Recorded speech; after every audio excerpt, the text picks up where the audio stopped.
दोस्तों, हम जरा ध्यान से सुनिए। चुपचाप लेकिन सीधा असर हमारी जेब पर पड़ने वाला एक बड़ा खेल टेलीकॉम कंपनियों ने खेल दिया है। जियो, एयरटेल और वीआई तीनों ने धीरे धीरे अपने बेस प्लान ही हटा दिए। आपको याद होगा, जियो का 249 वाला प्लान जिसमें रोज 1 GB डेटा मिलता था, सस्ता और सीधा। लेकिन अब भाई साहब वो प्लान गायब और नया बेस प्लान है 299 रुपए का। उसमें 1.5 GB डेटा रोज मिलेगा। सुनने में लगेगा कि ज्यादा डेटा दे रहे हैं, लेकिन असल में दाम 17% बढ़ा दिए। वही काम एयरटेल ने भी किया। उनका भी 249 रुपए का 1 GB वाला प्लान चुपके चुपके हटा दिया गया और अब सबसे सस्ता प्लान है 319 रुपए का, जिसमें रोज 1.5 GB डेटा मिलता है। मतलब यूजर्स को पता भी नहीं चला और बेसिक रिचार्ज ही महंगा कर दिया गया। जब लोग कस्टमर केयर या ऐप खोलते हैं तभी मालूम पड़ता है कि भाई वो पुराना वाला रिचार्ज तो है ही नहीं।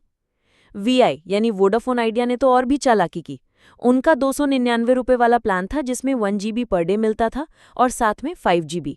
लेकिन अब उन्होंने उससे 5G हटा दिया। अब वही प्लान सिर्फ 4G यूजर्स के लिए रहेगा। मतलब एक नया गेम चल पड़ा है, कम बताओ ज्यादा लो। और देखिए, ये जो स्ट्रैटेजी है ना, दुश्मन का दुश्मन दोस्त होता है, ये सिर्फ हमारी पर्सनल लाइफ में नहीं बल्कि ग्लोबल पॉलिटिक्स में भी चल रहा है।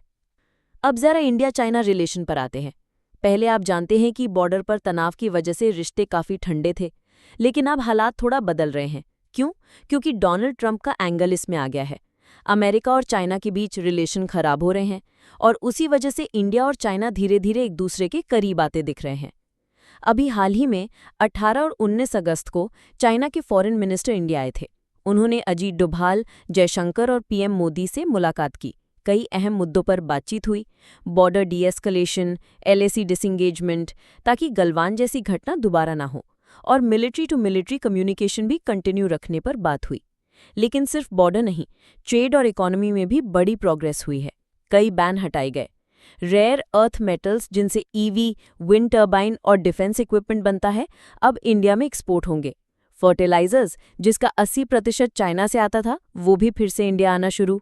मेट्रो प्रोजेक्ट्स में इस्तेमाल होने वाली टनल बोरिंग मशीन्स जो पहले मिलनी बंद हो गई थी, अब फिर से मिलने लगी हैं। यानी शॉर्ट टर्म में इंडिया को फायदा मिल रहा है, लेकिन लॉन्ग टर्म में सावधान रहना होगा, क्योंकि अगर कल अमेरिका और चाइना फिर से दोस्त बन गए तो इंडिया पर असर पड़ सकता है। इसीलिए आत्मनिर्भरता वाला रास्ता हमें नहीं छोड़ना है। अब जरा ट्रंप और जेलेंस्की की मीटिंग पर आते हैं।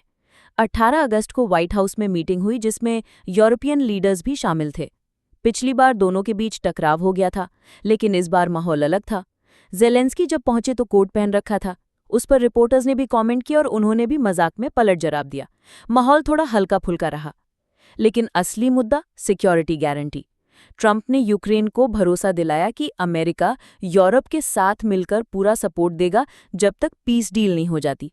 साथ में $90 बिलियन का वेपन पैकेज भी दिया गया। हाँ, खरीदना तो यूक्रेन को ही है, लेकिन फायदा अमेरिका का ही है। वेपन बेच रहे हैं, वॉर लंबा खींच रहा है और सीजफायर की कोशिशें भी हो रही हैं। एक तरह से उधर भी लड्डू इधर भी लड्डू वाली सिचुएशन। अब देश के अंदर चलते हैं। गुजरात में सोमनाथ बिलमोर मंदिर में मेला लगा था। वहां एक झूला अचानक 50 फीट से गिर गया।